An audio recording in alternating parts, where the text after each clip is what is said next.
Hi, everybody. This is episode 59 of the Alfie Whattam Technology Podcast.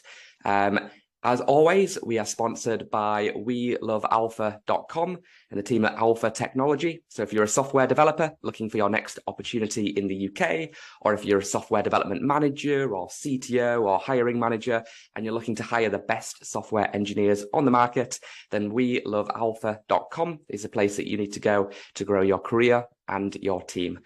Today on episode 59, I'm joined by Sangeeta. Sangeeta, can you start by just giving us a quick 30 seconds on who you are, your background, and that sort of thing, please? Hi, everybody. I'm Sangeeta. I started off as a junior web developer at Reed. And then after 16 years there, I have just moved on to Economist now as the engineering manager, managing one of the mobile apps at the Economist. Cool. So yeah, that was quick. Awesome. No, Hopefully. that's perfect. That's perfect. So 16 years at Reed, long time, similar background to obviously myself, owning a recruitment agency, and Reed being one of the top job boards in the country. And then obviously the Economist, super, prestigious business and really cool place to be, I imagine, working on some pretty exciting projects. Cool. Well, that actually gives us a nice segue into kind of the first story in the news that's happening this week. If I bring it up on the screen. So can you see that on the screen? Yeah, it's just come up. Perfect. So Google rejected this man 39 times. He got the job in his 40th attempt. So Google rejected Tyler Cohen a staggering 39 times before he was hired by the tech giant. He's now celebrating after getting his job at his dream company, as he said. So Tyler admits that he towed the line between perseverance and insanity when he kept applying at Google despite facing multiple rejections.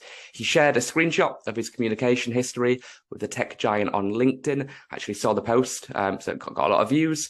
Fine line between perseverance and insanity. He's still trying to figure out which one he has, wrote the San Francisco-based Cohen, who will presumably resign from his role as associate manager at DoorDash to join Google. I hope DoorDash didn't find out about that through his LinkedIn post, but we'll see. But yeah, definitely, he's a new member of the Google team. He's joined. It's gone viral. It's got 36,000 reactions and comments, and obviously welcome him to the team. So quite a nice story to start with. But have you ever seen anything like that before from your time at Reed? I mean, 40 times is a long time. I have actually seen the opposite end where people apply to 200 jobs, Yeah. 300 jobs per day, like because they are looking for any job, really. But somebody applying for a single company that many times, it has happened, but not that many times for sure. And it actually persevering until they get the job, that would, yeah, I haven't really seen that happening. The other way around, yes, does No, quite happen. I like it. I think it's cool. It's a way to stand out, I suppose.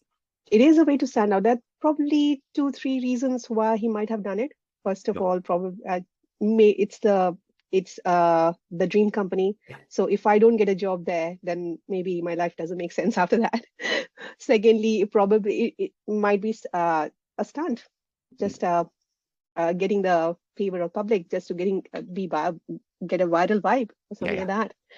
Yeah, so there are quite a few reasons that he might have done that. But interesting. I mean, I do applaud his perseverance. Not everybody would actually take that much of time and effort to do that. And also whether he applied to the same job multiple times. I think it And was different jobs. It said in the article. So right, yeah, because the same job wouldn't have been open for that many yeah, it years, of wouldn't have course. been, yeah, a Yeah. similar sort of job maybe. So he did say that he got the job that he was looking for, right? Awesome. So I it's think probably, so. yeah. Yeah, so it wasn't completely different to what he normally does. So that way, yeah, I congratulations to know. him. Sounds like a Congrats, deal. Tyler. Yeah, that's well done. If you're listening, I'd love to have you on the show and talk about it. What about from your end when it comes to any advice or tips you can give to people when applying for jobs? Obviously, you've seen what it's like on the other end of the spectrum. Hmm. Receiving millions of CVs through the Reed database, analyzing them using AI and algorithms to rank them in terms of where the recruiters are able to see them based on keywords. You've probably been involved in lots of interviews before when hiring developers. What kind of advice would you give to people like Tyler that are trying to get their next opportunity? Well, the first thing when the amount of time a recruiter has to go through your CV is very small. Like Yeah. they just get a first impression within seconds Yeah. of reading your CV. So first thing is to actually make sure that you make your CV impactful in a very short summary, and apply to jobs that you really care about, not like hundreds of jobs, and like tailor your CV, tailor your cover letters. Cover letter is not as big a deal as of now, but tailor your CV in such a manner that it would actually stand out. And it's not just human nowadays, it's also AI, right? So you have to make sure that your CV is like machine readable, and it's not like lots of images and graphics and Yeah. things like that. So try to ignore that, because it's not that won't be readable by a machine, by AI anyway. So is make sure that that is where you stand out for the AI too. So, and the other thing, that was the CV side of things. The other thing is, like, we also look at it's more than your skill set, it's your mindset. Yeah. So once you have gained that first interview, show your growth potential, show your mindset is a growth mindset, not that you might not have a skill that they require. So especially with the women, I say I mentor quite a few women who Hmm. are trying to jump into technology business. So what I've seen is that unless and until they tick all the boxes of the job description, job requirement, they wouldn't apply to that job. But that is something that I try to actually um, tell the women that I mentor, that don't look for that. If it is a job that appeals to you and you think that even if you fit half the boxes, you are able to learn the rest of the skills that they require during your when you join them, when you work with them. So don't let that actually put you off from applying to jobs. Unless you apply, you are never going to get that job. So that's the first step, is Yeah. what I would also recommend, especially to the women, because they do. I mean, I've seen that. Like, I don't have that skill. They might have everything, 99% of it, just one, and they will just, okay, no, I don't have that. I can't apply. So no, even though that might suit. That's very true. I've seen studies done with this, and men don't really have that issue as Yeah, much. They just apply. They think they can do it. yeah. Whereas women, probably in many cases could do a much better job, and they just don't apply to begin with, right?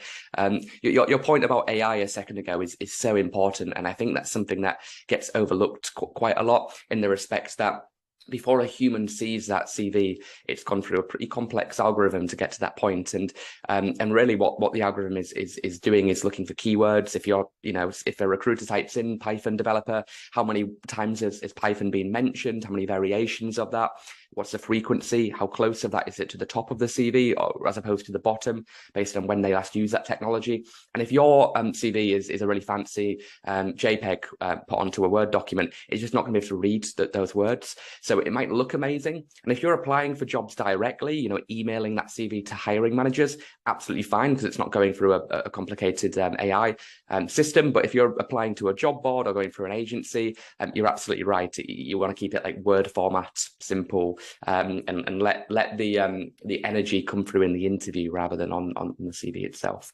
That's a good point. Just on that point, Alpha, like even though you are actually applying directly to a hiring manager, what happens, like for example, if you're applying on LinkedIn Yeah, directly to a hiring manager, yeah, there is something that, like on LinkedIn as well, you see that the CV is segregated into maybes, yes, no. So algorithm is doing the job even then. So make sure that your CV is simple enough, and you're not using jargons, and like jargons are good, but yeah. make it like a don't leave it in an abbreviated format. Leave it like, put in the full form for whatever skills that you are actually putting in. So those kind of things, very basic things. Grammar matters a little bit, like that puts off people. Punctuation matters. So those kind of things really. Get it Yeah. checked, get it proofread. Doing a The spell CV. check, it's not that Yeah. hard. I meet No. people with 10 years experience, but they've got basic spelling errors. And even if English isn't their first language, that's fine. You can still do a spell check and get, get your recruiter to sanity check it for you. Most of the time they're happy to. Okay, cool. Agree. Yeah. All right, I think we've mastered hiring.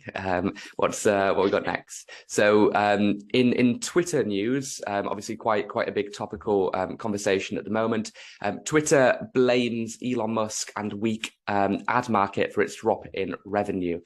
So Twitter on Friday blamed its ongoing battle to close its $44 billion acquisition from Musk and a weakening digital advertising market for a surprise fall in quarterly revenue and a net loss.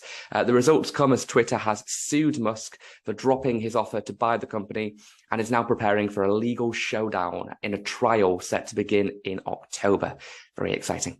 The deal uncertainty has worried Twitter's advertisers and caused chaos inside the company. Advertising revenue rose just 2% to over $1 billion, missing Wall Street's expectations of $1.22 billion, according to the data. I know that sounds like not much, but obviously in Wall Street terms, missing it by just a tiny bit is obviously chaos and quite a lot. Interesting what's going on with Elon and Twitter. Obviously, he tried to buy it, took a look at the bots and whatever he mentioned, and now he's trying to back out. And I think he's willing to pay a $1 billion fine in order to do this, which is insane. I mean, I'll take that billion any day. But what do you think about the whole saga which has been going on? So Sangeeta, what's your opinion? Well, Elon, when he made that offer for 44, he is, first of all, Elon is a genius. I would say I would agree with that. Yeah. He is not just a genius in technological transformation. He's also genius at the way he handles business. And when he made the offer at 44 million to Twitter, at that point in time, I think he did the valuation at that point in time, but it did cost that much. But after that, after seeing the actual the valuation would have included the number of users, active users on the platform anyway, and that is a very big number for any software business, number of active users. Sure. And if that is has been identified as that most of that, not most, but he did say 5% of it, right? 5% of it. Twitter said 5%, and he's saying it's more like 50%. I mean, if you've used Twitter, you know it's not 5%. It's definitely a lot more than 5%. It's definitely more than that, but yeah, less than 50% is what I would say, not as much.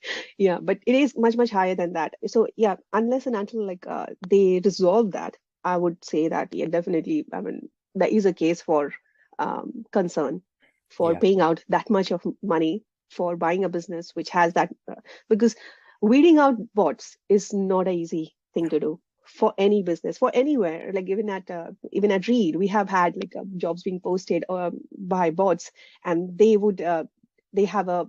just cause massive havoc with the system working.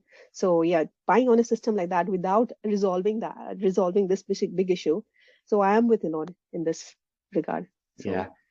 I think when he made the purchase, you're right, 44 billion. I think it was a little bit higher than the market price, so he kind of gave them a good deal. And now over the past couple of months, it's plummeted. It's worth something in the 20s or something. So the values, like a lot of big tech companies over the past couple of months, the values have gone down. But I think what he's basically saying is, look, I'm the deal was ready to be done. I've got the cash, but I'm not paying 44 billion anymore. It's the value is a lot less now, and obviously it's difficult for the Twitter board to then accept half of the money or whatever when they've already told the investors here's the return that you're going to be getting and that sort of thing. So it's a complicated situation. Do you think he'll end up getting it in the end, or do you think? I think yes, he will. He will. I think he's very smart. He's playing it. Yeah.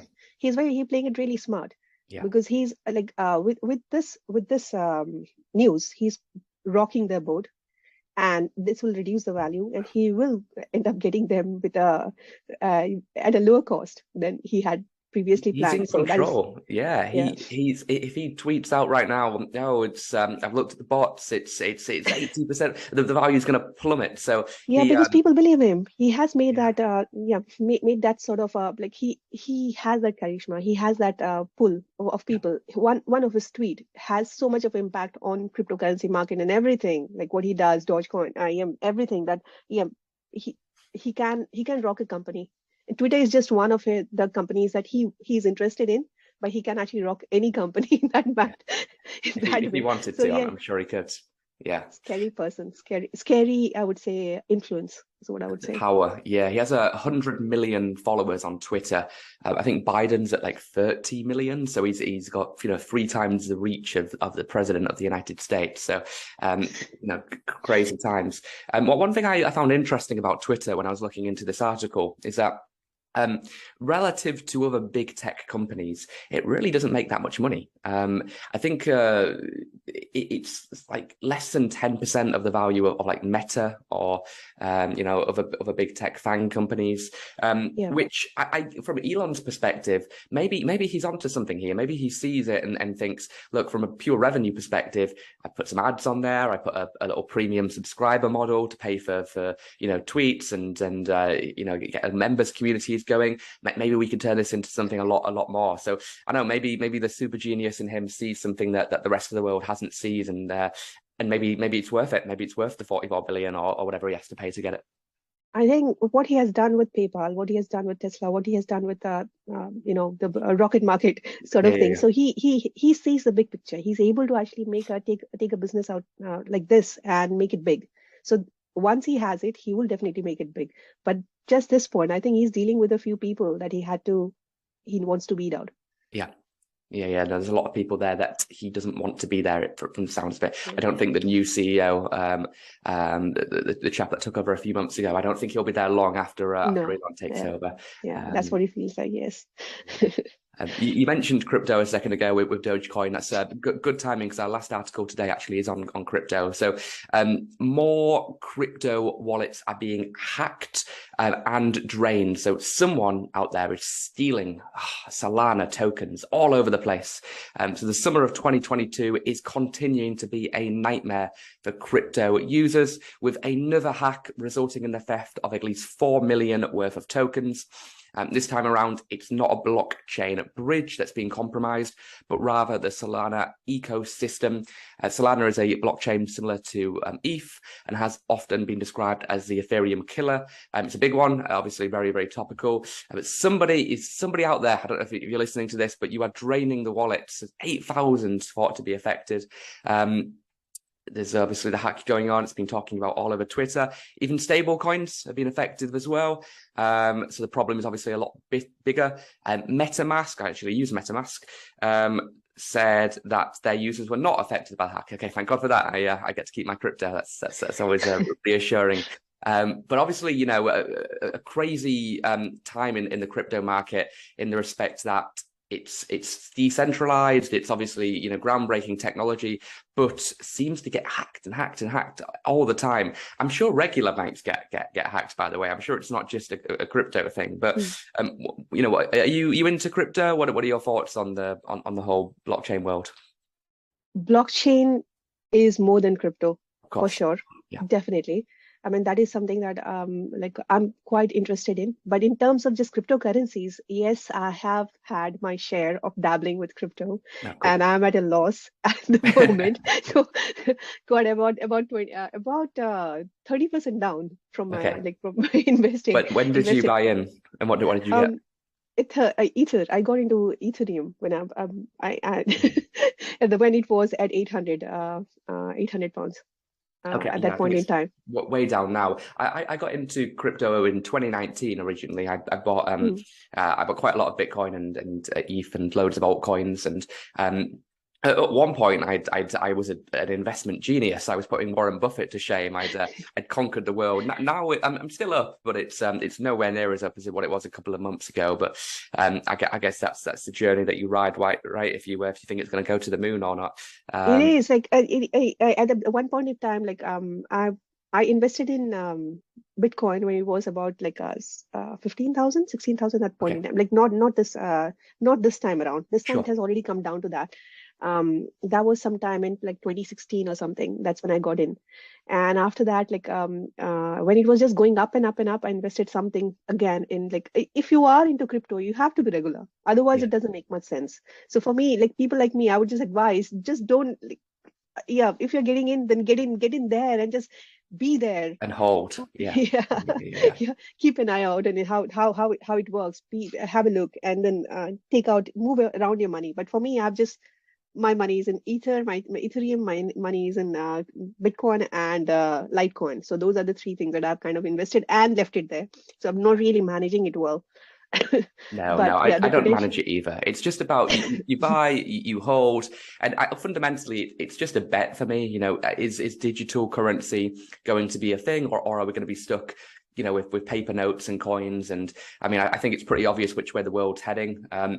So, despite the turbulence in that market, I mean, innovation always causes chaos, and to create that omelette, you've got to crack a few eggs sometimes. I don't think we know which crypto is going to be the one, right? I mean, Yeah, it's just you're betting on different horses and seeing which one wins the race. yeah, totally. Like the bit, as I said, like the blockchain Yeah, technology can be used in any industry, but with the cryptocurrency stuff, I don't think we are going to see a downtrend of it long term. It obviously goes up and down with the news, how it happens and things like that, but downturn for long, it is going to again pick up soon, is yeah, what I feel. And about the blockchain technology, it can be used. It has so many potential, like for even for economists. I was just because now I've just moved on to economics. I was just thinking whether blockchain can be used in the news market yeah, to actually take out fake news, yes, to get to the root of weeding out news which has no base in reality. So those kind of things, it has implications everywhere, even at Reed.